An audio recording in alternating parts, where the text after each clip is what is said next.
Eu disse que ele ia derrubar a gente, vocês viram aí, né? E eu avisei que nós íamos cair. Ele foi bonzinho, deu até uma liberada aqui pra gente. Não, era isso mesmo. 45 minutos ele derruba todo mundo. Danado desse Meet. Meet não, Zoom, né? Tô admitindo todo mundo aqui, galera. Todo mundo já tá entrando, eu vou continuar com a ideia do drop aí.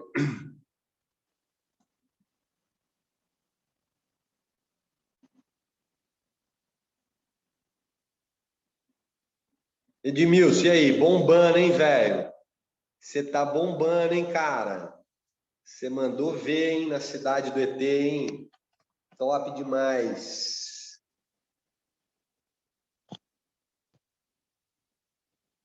Cara, adorei o nome do amigo ali, Ninguém Sem Bike. Adorei, adorei. Bom, né, Márcio? Gostou, né? Galera entrando ainda, acho que todo mundo já entrou. Tem alguém com a mão? O Diogo tá com a mão levantada aí. Fala aí, Diogão, por favor, meu amigo, abra teu microfone aí.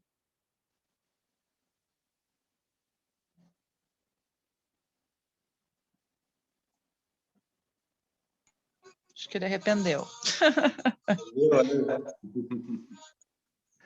Aí, abriu. Fala aí, Diogão. Cadê você, fera? Opa, deu uma travada aqui.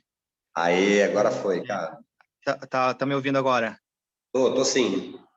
Não, aquela relação da sequência, eu que até perguntei para a Rafa, porque eu estava tendo muita dificuldade. Às vezes, regular uma parte, aí ajustar outra. Então, a minha maior dificuldade é fazer o drop em relação a botar a ferramenta em cima do selim.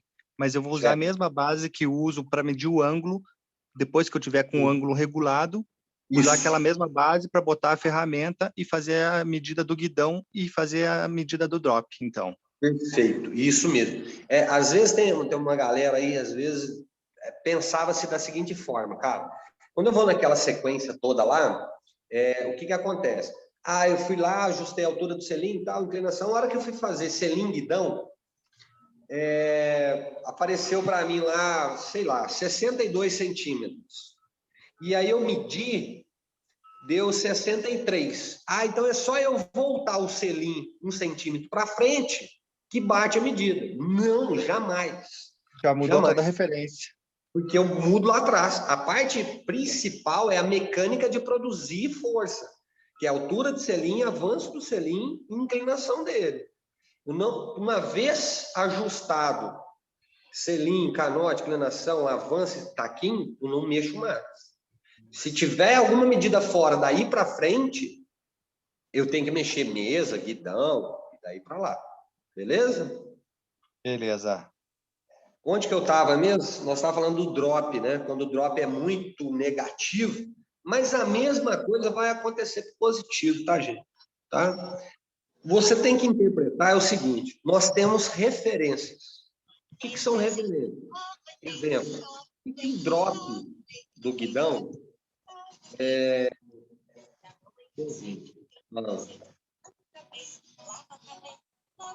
O áudio maluco aqui, eu tô achando que é o meu, peraí. Não, não é o meu, não. Um áudio louco aqui, mas vamos lá. Nós temos referência, então, por exemplo, de inclinação de tronco, tá, galera? Pensa assim, ó. 45 graus é o intermediário. 50 graus o iniciante, 40 graus o competitivo. Isso seria a inclinação ideal. O drop e a distância do selinguidão é que determinam essa inclinação. Então, se você gerou relatório com uma pessoa com conforto, conseguiu dar o drop e conseguiu dar o avanço, ou seja, a mesa dele está correta, quando você faz o snapshot, você vai ver que a angulação vai bater, cara. É isso que nós desmistificamos do Python, nós reconstruímos para que chegasse nessa medida. Beleza? Agora é o seguinte, fui lá, César, cara, subi tudo, botei mesa na positiva, espaçador por baixo, ainda ficou com 5 centímetros, era para ter ficado com 3. Beleza. Você consegue fazer alguma coisa naquele momento, naquela bicicleta? Não. Vou para o snapshot pós-bike fit. Quanto que ficou essa inclinação? Não. Ó, o tronco dele ficou muito inclinado, ou seja, muito baixo. Por volta de 40 graus, que é o cara competitivo, e esse cara é iniciante. Então, para ele é agressivo. E o ombro dele, vou ficar de ladinho aqui, ficou muito lá na frente. Passou dos 80 graus, por exemplo, de ombro, bateu 90. Eu posso te dizer uma coisa, esse cara está com a bike de tamanho errado. Por isso a importância do bike ideal. Por isso a importância de gerar o relatório de bike ideal. Você já provar para a pessoa, ó, sua bike... Aconteceu isso agora, uma cliente chegou aqui de uma semana passada que ela tinha vindo.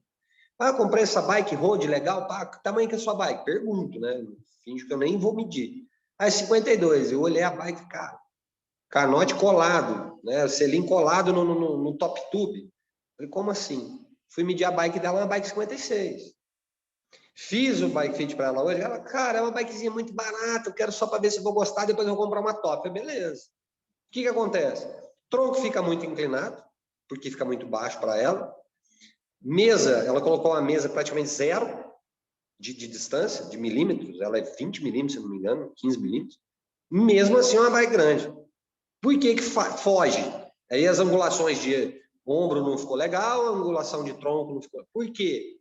Porque na bike não é o tamanho da pessoa, e aí você fica limitado, não tem o que fazer. Quando a bike é do tamanho certo, cara, muito provavelmente você vai conseguir fazer tudo, tá? Drop. Drop é o seguinte, faça o que você conseguir fazer do drop. Máximo possível que o equipamento lhe permite. Depois disso, confira no snapshot. Confira a angulação biomecânica. É ela que vai te dar certeza de orientar uma troca de equipamento ou não. Fechou? Vai, Rafa. Manda mais aí para nós.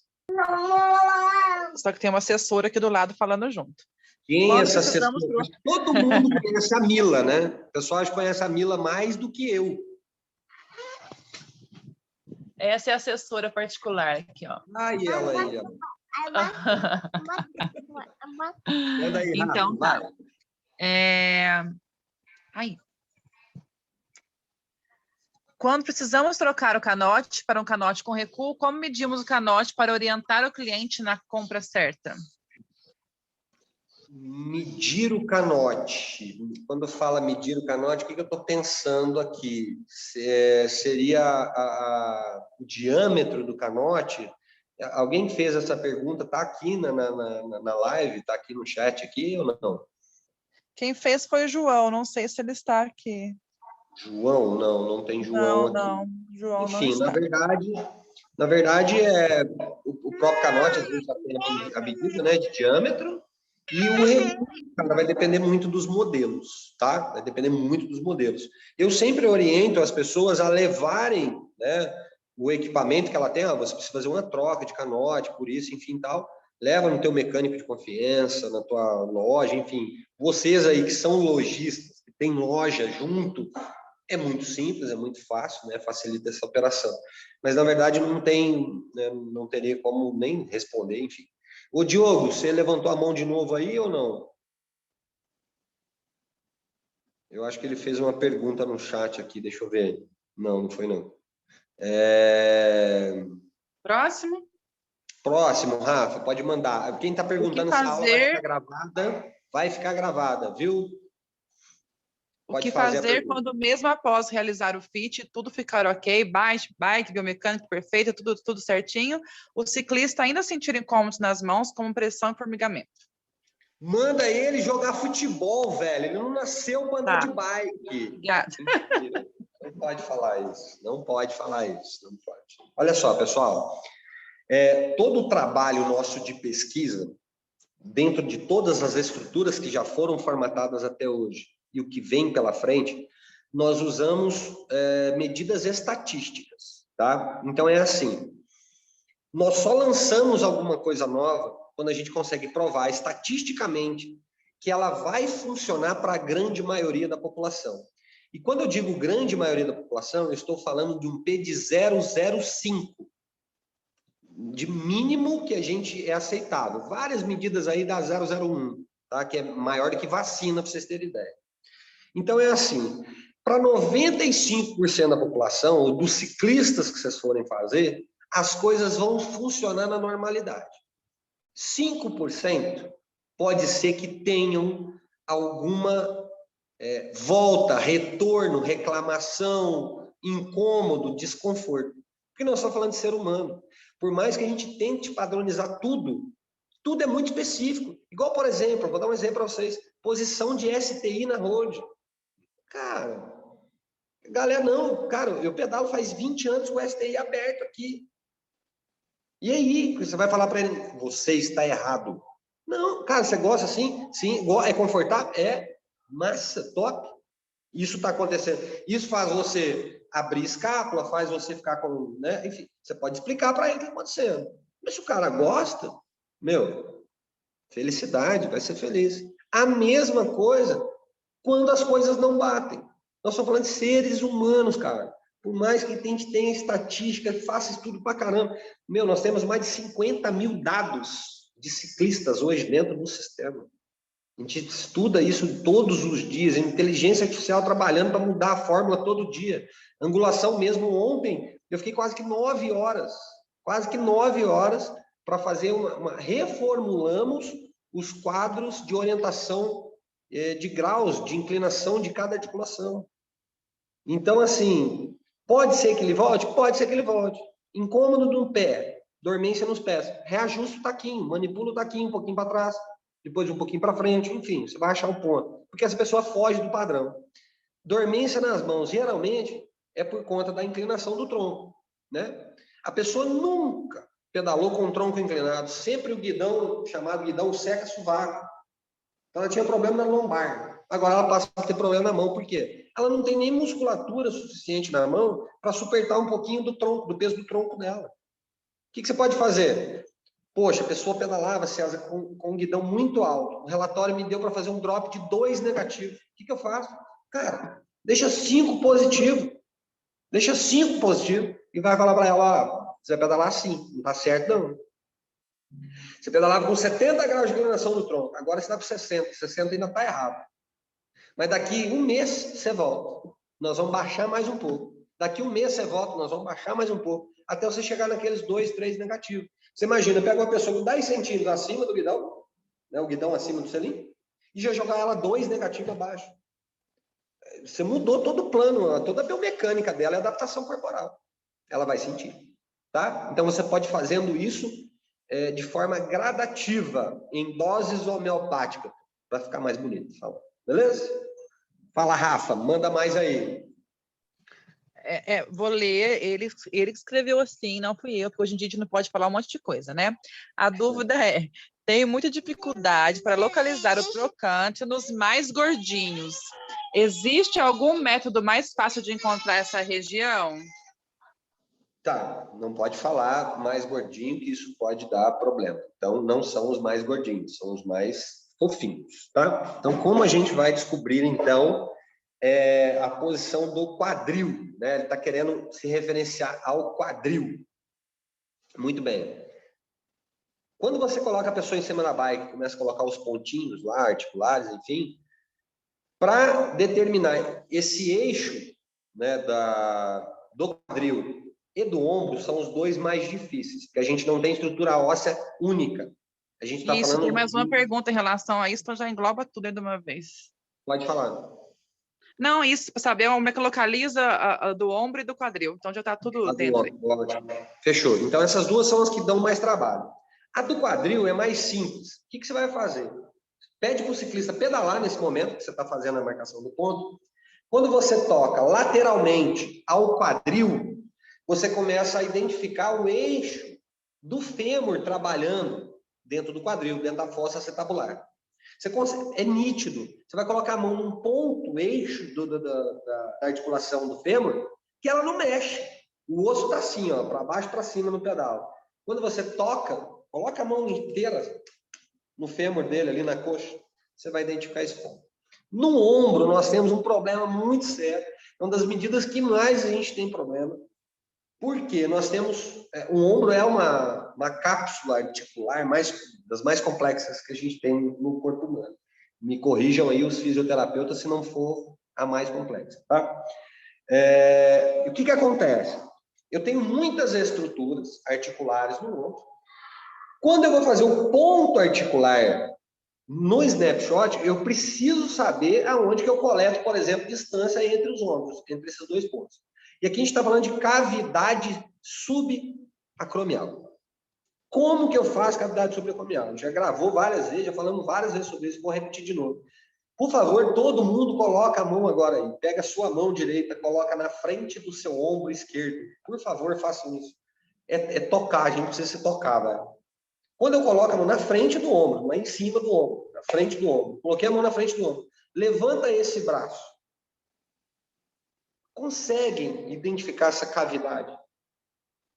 Essa é a cavidade. Esse buraco que se forma na articulação do ombro é a mesma medida que eu vou medir o entreombro, né, que seriam as duas medidas laterais do ombro. E quando eu tenho esse eixo virando na lateral, eu teria um eixo X. Esse eixo seria um eixo X, né, na verdade? Eu teria um eixo Y.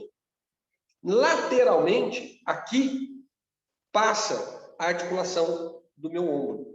Se você fizer uma vista lateral e tirasse um raio-x da minha lateral, esse eixo estaria exatamente sobre a minha coluna vertebral. Então, quando eu marco, eu falo para todo mundo, cara, deixe o ponto do ombro por último, para marcar lá na hora de fazer o snapshot. Deixa ele por último. Porque você vai entender que quando você tem quadril e você tem cotovelo, só falta o ombro. E aí você consegue achar um eixo bem mais específico, olhando na lateral, como se fosse o prolongamento da coluna vertebral dele. Beleza? Um pouco mais difícil, obviamente a gente precisaria de conceitos mais elaborados de anatomia, mas não é coisa para ficar se prendendo, não. César, eu quero saber se o ponto que eu marquei aqui está certo ou não. É aqui? Manda pra gente, cara. É só mandar. Beleza? Eu já falo, ó, show de bola, tá bom. Não, faz esse trem aí que tá tudo errado. Trem de mineiro, porque quem não sabe, é qualquer coisa, tá bom? Fala, Rafa. Relação do pé de vela com o comprimento dos membros inferiores, relação do tronco e membros. Opa, repete aí que eu pirei aqui, fui ver outra coisa, foi mal. Relação do pé de vela com o comprimento dos membros inferiores, relação tronco e membros. Tá. A primeira pergunta eu entendi. Quem tiver aí depois pode fazer a segunda de novo. Vocês vão ver que os relatórios, né, de bike ideal, eles são muito coerentes com as medidas anatômicas da pessoa. O pé de vela é algo muito importante, muito importante. Gente, um segundo que o cara do correio chegou.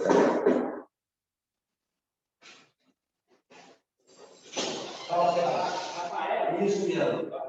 César Rodrigues. 012-855. Isso são coisas que a Globo não mostra, gente. Correio chegando. Vamos lá. Rafaela Albinati, tu encomenda. Obrigada. Vamos lá, galera. É o seguinte. Quanto maior a pessoa, é mais coerente que eu precise de mais pé de vela, porque ela vai fazer um movimento do relógio coerente com o tamanho, com a proporção dos membros inferiores. Quando a pessoa é menor, ela precisa de um pé de vela menor, não precisa de um pé de vela grande, porque ela não vai conseguir fazer uma volta de relógio. Imagina um ponteiro pequeno e um ponteiro longo. Então não é coerente. Aí o que acontece muitas vezes? Vamos lá. Eu não tenho parceria com ninguém, quero deixar muito claro isso com vocês. Com nenhum fabricante, com nenhuma marca, não indico marca, não falo nada de marca, de nada. Só que a gente consegue ver algumas coisas. Por exemplo, você pega algumas bikes nacionais, bike 15, vem com pé de vela, estou falando mountain bike, estou dando um exemplo. Mountain bike 15 com pé de vela 175. Não é coerente. Pega qualquer marca importada e pega uma bike 15. Veja lá que tamanho que é o pé de vela. O pé de vela é 170, porque não é coerente. Quem que anda numa bike 15? Uma pessoa pequena. Essa pessoa precisa de um pé de vela grande? Não, não é coerente. O que isso muda, César? Isso muda o movimento articular de quadril, joelho, tornozelo. Dá para fazer o bike fit? Dá, sem problema nenhum. Sem problema nenhum. Mesma coisa, você pegar uma pessoa grande e colocar um pé de bala 170. Ela tem uma perna gigantesca, vai fazer um movimento totalmente encurtado. Tá? Eu acredito que seja essa a relação aí que o amigo falou. Ricardo Breis, por favor, cadê você? Ô César, tudo bom? Tudo bem, beleza? você? Show. Tudo certo. Cara, mostra só pra gente, pode ser na tua própria câmera, como lá na parte de avaliação antropométrica. Uhum. Cortou seu áudio, Ricardo, não consegui escutar. Ah, desculpa. E agora, tá escutando melhor? Tô escutando, tá legal. Legal. Tu consegue mostrar pra gente na câmera como que você faz a medição do ombro na avaliação antropométrica? Sim, eu sozinho aqui vai dar um pouquinho de problema, mas eu vou tentar mostrar. Acessem o outro César Rodrigues aí. Eu vou sair daqui e vou para outra câmera. Tem um outro aí. Vamos ver melhor. Vou colocar essa aqui. Pronto, vou colocar essa de ladinho aqui. Eu vou sair dessa aqui e vou vir para essa câmera aqui, que eu acho que seja melhor. Não deu nada. Não, é assim. É melhor. Cara, se eu vou fazer eu tirar a camisa, sacanagem isso, cara. Mas não vou fazer isso com vocês não. Hoje é sexta-feira, todo mundo quaresma. Vai rolar, não. Ó, o que a gente faz? Aquela mesma coisa que eu falei lá, ó. Coloque a mão na frente do ombro do ciclista, tá? E peça para ele elevar os braços. Então, ele vai fazer isso.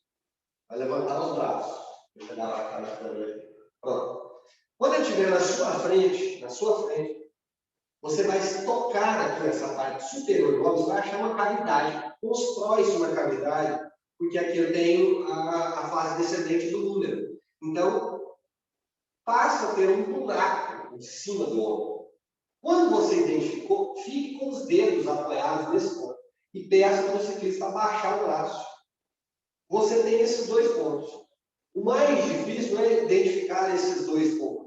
É você com a treina na mão, sozinho, fazendo essa avaliação. O que você pode fazer? Tá? Você identifica isso para ficar mais fácil. Peça para a pessoa, por exemplo, mulher, vai de top e o homem vai tirar a camisa e vai de pé, tá? Tem jeito que eu faço. Tá? Então, o que você pode fazer? Identificou os dois pontos, abaixou o braço, marca esse ponto e marca esse ponto para você fazer a medida se você não consegue manipular essa trena sozinho, tocando o ombro da pessoa. Tá? Então, fica de frente para a pessoa, coloca a mão na frente do ombro, peça para ela levantar. Levantou. Você encontrou as duas costas, se der caminhada. Abaixa o ombro. Esses dois pontos são a medida, então, desse entre-ombro. Beleza? Eu sei que é um pouco complicado, assim, difícil de compreender só nesse visual, mas eu vou tentar gravar um vídeo para vocês diferente. Mas o que acontece? Vocês vão começar a ver que os padrões de ombro não mudam.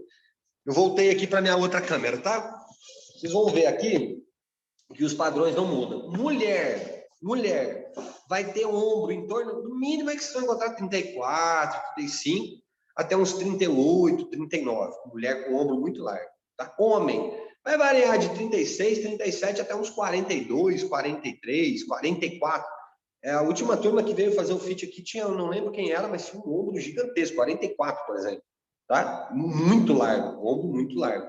Então tá por volta de homens, por volta dos 40, 41 no máximo. Dificilmente vocês vão encontrar homens com ombro maior que isso. E mulheres por volta de 36 centímetros. Tá? Isso não vai mudar muito. Por que nos relatórios, no nosso sistema hoje, a única medida que tem flexibilidade, ou seja, ela te dá uma medida mínima e máxima, é o guidão. Exatamente por isso. Por essa deficiência em exatamente encontrar o eixo articular do ombro. Tá bom? Então, isso seria um pouco para facilitar a vida de vocês aí. Por isso que eu sempre recomendo. Vai trocar guidão. Orientou troca de guidão? Troca pela medida média. Você não erra nem para cima e nem para baixo. Beleza? Rafa, manda mais aí. Vou só ligar o ar aqui que eu estou quase vendo. Oi. Tem 3 perguntas falando sobre dicas para descobrir o tamanho ideal do selim. Ai, quem voltou? Suspira. Quem voltou? O selim. Vamos lá vender selim, galera. Pessoal, eu sei que isso não parte de vocês. Isso parte da ansiedade do ciclista. Os brasileiros foram introduzidos ao conhecimento do bike fit, pensando que bike fit é fazer troca de equipamento. Muitos não vão fazer porque pensam assim, cara, eu já vou pagar caro isso aí. E o cara vai mandar eu trocar a bike inteira. É isso. Não, isso não é mentira minha, isso é realidade. Muitas pessoas deixam de fazer o bike fit porque acham que você vai mandar ela trocar tudo. E isso é um conceito de alguns métodos que existem no mercado. É isso. Não, tem que ser milimetricamente dessa forma. Tá. Tudo bem. Eu acho isso venda casada. Eu não acho isso orientação profissional. Mas, enfim, selim é a mesma coisa. Nós cansamos de pesquisar sobre selim, usamos um método que existe no mercado. O que é o método que existe no mercado? Distância dos iscos. Senta na bolsinha de gel lá, marca os 2 pontinhos, 1 centímetro para cada lado, ou seja, 2 centímetros a mais da medida do entre-isco, seria a medida ideal do selim. É isso, não tem muito segredo. Não tem muito segredo, né? Deixa eu ver se o Willi estava aqui, o Willi saiu, o Willi até usa, tem lá no estúdio dele lá, por exemplo, ele usa. Então, assim, eu descarto todas as possibilidades de inserir medida de isquios, porque nós estamos vendo e já vimos muitas vezes você faz um bike fit show de bola, excelente, e você faz uma orientação de troca de selim, o cara vai lá, gasta 600, 700 pau e te detona. Ele não detonou teu bike fit, cara, te detonou por causa do selim, mas ele vai falar que o seu bike fit é ruim. Então, assim, a gente prefere, tá? Prefere que não... Eu nunca vou... A não ser que tenha algum método que realmente funcione. Porque, na verdade, cara... Aí, olha, o Douglas tá... O que tá? O Douglas tá falando aí. O que o Douglas... vamos ver a opinião da galera aí, só para vocês terem uma ideia. Quer ver? Olha o chat aqui, ó. Vamos lá. Quem pergunta... Galaxy SJ5, que eu não sei quem é, tal... Essa bolsa de gel tem alguns fabricantes. A Selle Royal, por exemplo, acho que vende equipamento desse. A Shimano tem equipamento desse.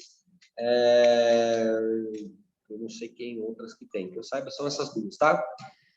Vamos lá. O Douglas falou que os iscos dele dão 130 milímetros. Então, ele teria que ter um selim de 155, em média. Imagina o tamanho de um selim 155, cara. Qual o selim que você anda, Douglas? Qual que é o seu? Tamanho que é o seu selim? Abre o áudio. 152, já é grande, eu acho grande, não sei. Totalmente suficiente. É que eu uso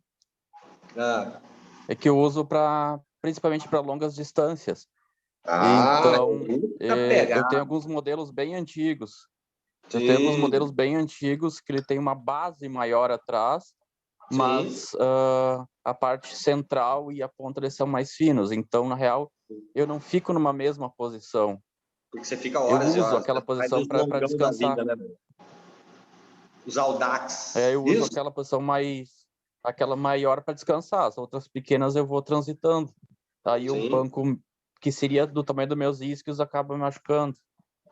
Cara, eu repito mais uma vez que esse tipo de orientação você deve dar para o seu ciclista. E muitas vezes o ciclista já chega assim, cara, meu selim é uma merda.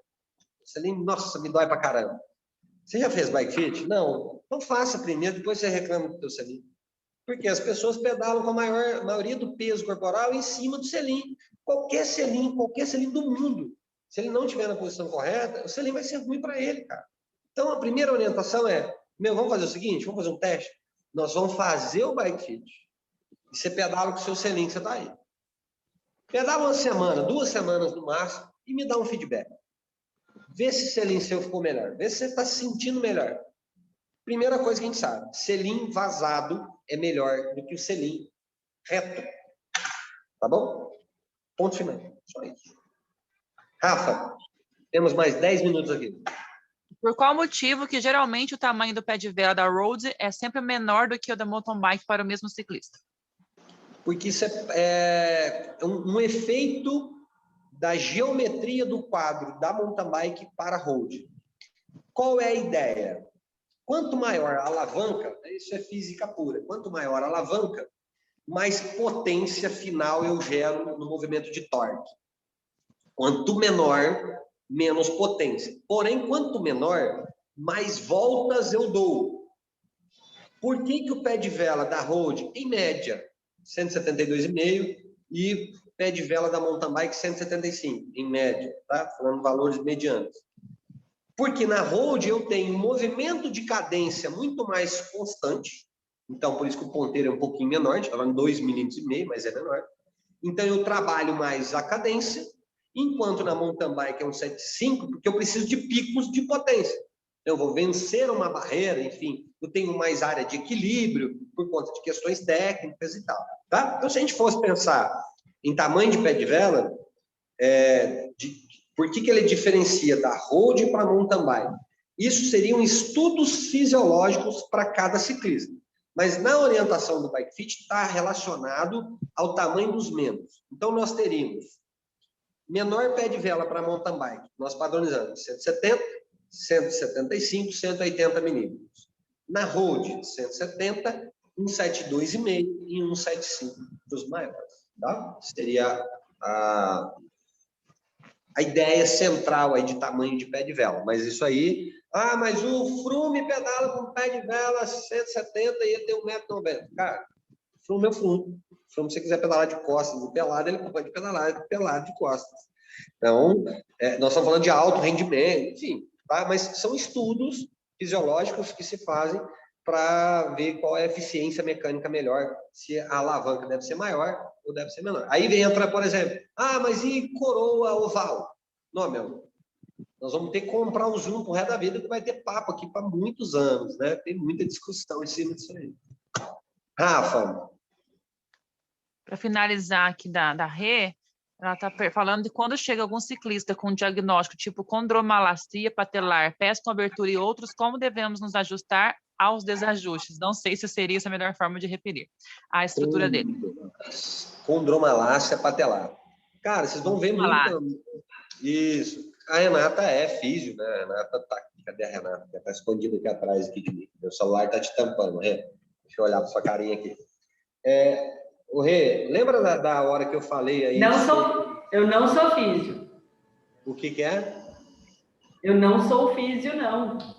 Você não é físio, não? Não. Era outra Renata. Não, a gente tem uma Renata que é físio. E ela é virginiana, né? Uhum. Eu também sou virginiana, mas não sou físio. É mal de fisioterapeuta, não sei o que acontece. Enfim. O que acontece, pessoal? Quem é da área da saúde vai saber, né, mais sobre, né, a patologia, enfim. Eu não quero entrar muito em detalhe. Quando eu digo a vocês que, posição do joelho é essa, enfim, eu já estou levando em consideração qualquer tipo, ou qualquer não, seria muita ignorância minha, mas a grande maioria dos problemas articulares que possam ser minimizados com o ciclismo, ele já está dentro dessa metodologia.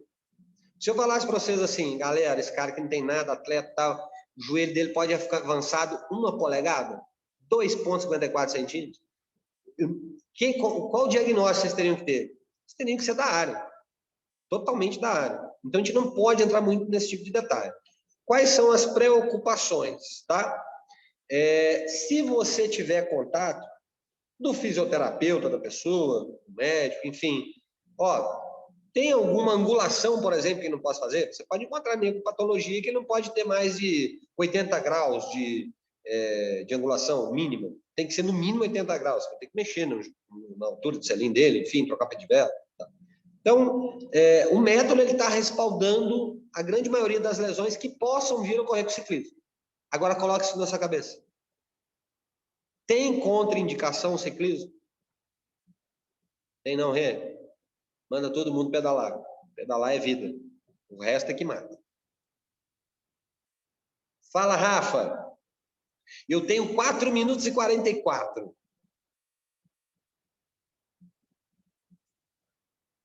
Rafa tá aqui? Até a Rafa abandonou a gente, cara.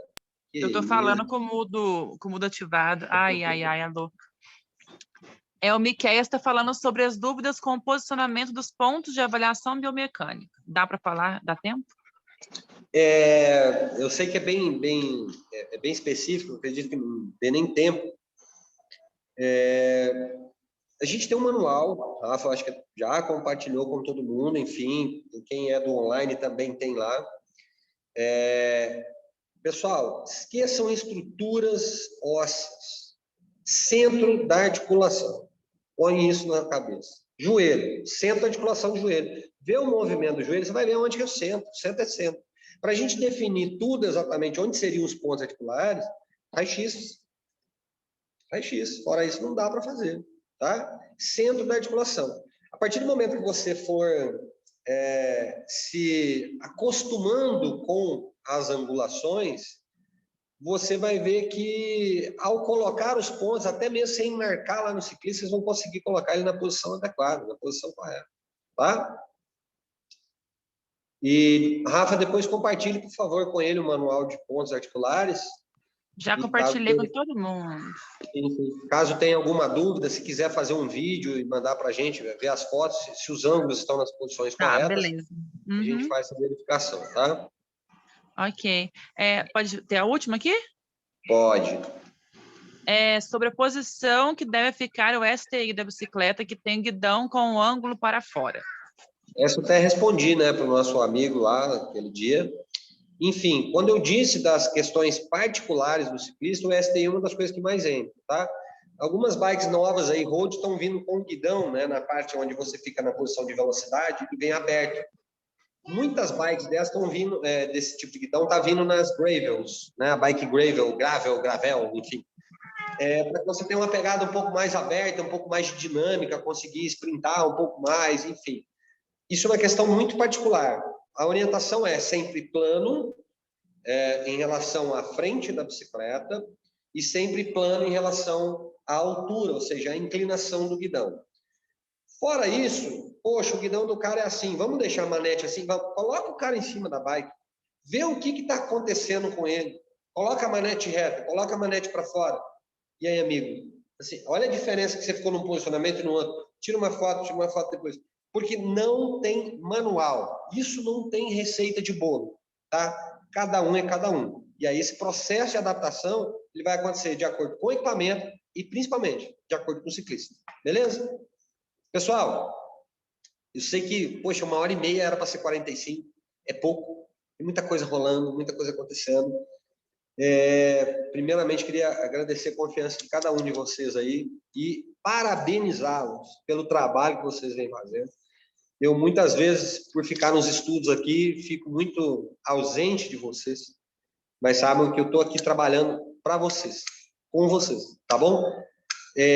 Os que ainda não estão aptos, porque acham que não estão, comecem, tenham medo não. Manda bala, bola para frente, vai dar tudo certo, vai funcionar. Se precisar, nós estamos aqui para ajudar vocês, tá bom? Eu acho que em breve aí a gente marca uma outra live dessa. Eu vou disponibilizar para vocês essas 2 gravações aqui do Meet e a gente se vê em breve, tá bom? Um bom final de semana para vocês. Precisando, estou à disposição. Um grande beijo, fiquem com Deus. Quer falar aí, Rafa? Obrigada, gente. Beijão, viu? Precisando, sabem só chamar. Beijo. Um beijo para vocês. Fiquem com Deus.